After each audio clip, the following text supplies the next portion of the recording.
This is the book, The Mosaic Effect, just published by Scott McGregor and Ina Mitchell. Scott McGregor joins me right now, and I read the book. Fascinating book about, well, as you say, Chinese Communist Party and their hybrid war in America's backyard. And I look at America's backyard first. Well, that's Canada. What do you do to dispel the charge of, well, you're just being racist? Because, you know, when there's Chinese involvement before, people say, well, you're just being racist. Well, one of the initial reactions with any dissent towards the CCP stems from the racist piece. We're focusing on communism. There's no race involved within. Well, they are trying to make Canada more communistic than it is. Fair one, fair one. But no, with regards to the people that are involved in the book, we have several people contributing that are dissidents, people that have been ostracized and oppressed by the CCP, and they've experienced some things that has nothing to do with racist because they are Chinese themselves. Okay, so they don't like the Communist Party, and so they speak to you, and so they are critical of it. So then let me just broaden the question. Either your book is racist, or it's just by a bunch of malcontents who got cheesed off, maybe burned.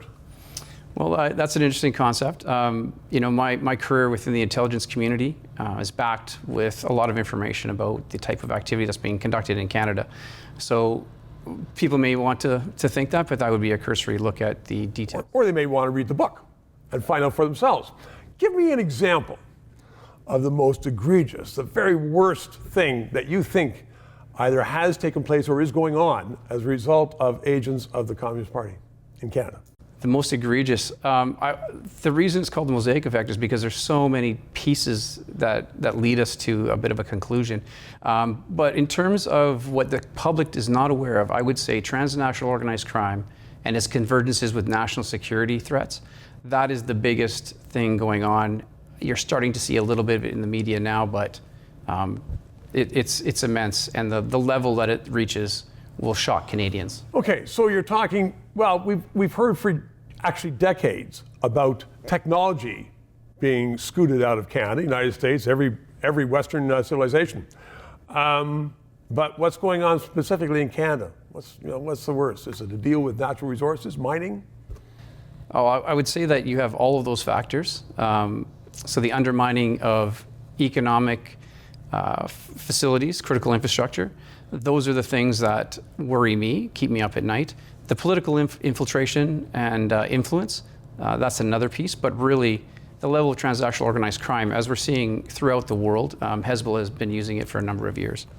Okay, I guess that's why you call it the Mosaic Effect. That's correct. Terrific, thanks Scott. 3 minutes. Liberties and freedom of speech are under attack in Canada like never before. So let's keep this discussion on the air. PayPal, write a check, and please include your address so I can write a thank you letter to you. And ask your friends, please subscribe. It's important to keep this on the air. And thank you.